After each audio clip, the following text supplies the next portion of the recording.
নমস্কাৰ বন্ধু বান্ধৱীসকল, মই ধুনীয়া এটা ৰেচিপি লৈ আহিছোঁ।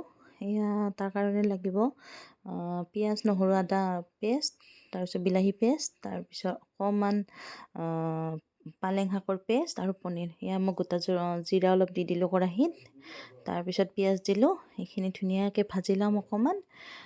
তাৰপিছত ধুনীয়াকৈ লৰাই দিলোঁ, অলপমান ৰঙচুৱা হ'ব লাগিব। তাৰপিছত আদা নহৰু পেষ্টখিনি দি দিলোঁ, তাৰপিছত বিলাহী পেষ্টখিনি দি দিলোঁ। তাৰপিছত ধুনীয়াকৈ অলপমান লৰাই থাকিম। ইমান ইজি হয় প্ৰচেছটো, আপোনালোকে চবেইতো জানেই, তথাপিও মই কেনেকৈ বনাওঁ সেইটোৱে দেখালোঁ।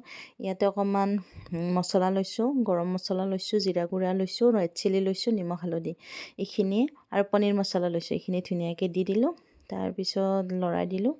তাৰপিছত এতিয়া মই পালেং শাকৰ পেষ্টটো দি দিম। এইখিনি যেতিয়া অলপমান ভজা হ'ব, তেলটো এৰিব। আৰু এইফালে কেৰাহীত মই পনীৰখিনি দিছোঁ, অকণমান কেঁচাকৈ ৰাখিছোঁ, অকণমান ভাজিও দিম।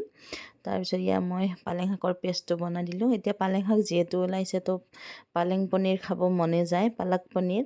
তো মই এনেকৈ বনাওঁ। আপোনালোকে কেনেকৈ বনায় কমেণ্ট কৰি জনাব, আৰু ৰেচিপিবিলাক শ্বেয়াৰ কৰিব। তাৰপিছত মই ধুনীয়াকৈ দি দিলোঁ পনীৰখিনি, ভজাখিনিও দি দিলোঁ, কেঁচা থকাখিনিও দি দিলোঁ।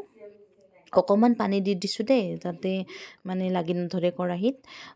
আৰু পানীখিনি নাইকিয়া হৈ যাব ধুনীয়াকৈ। তাৰপিছত এতিয়া মই অলপমান তৰকা দি দিম। ইয়াতে একদম খাটি সৰিয়হৰ তেল দিছোঁ মই, অকণমান 2টা শুকান জলকীয়া দিছোঁ, আৰু অকণমান ৰেড চিলি দিছোঁ। এইখিনি তৰকাখিনি মাৰি দিলে বিৰাট ধুনীয়া হৈ যায় কালাৰটো, আৰু খাবলৈ বিৰাট টেষ্টি হয়। ইয়াতে ফুড কালাৰৰ ব্যৱহাৰ কৰিব পাৰে, মই কিন্তু কৰা নাই। আজিলৈ আহিছোঁ, বাই বাই। কেনে পালে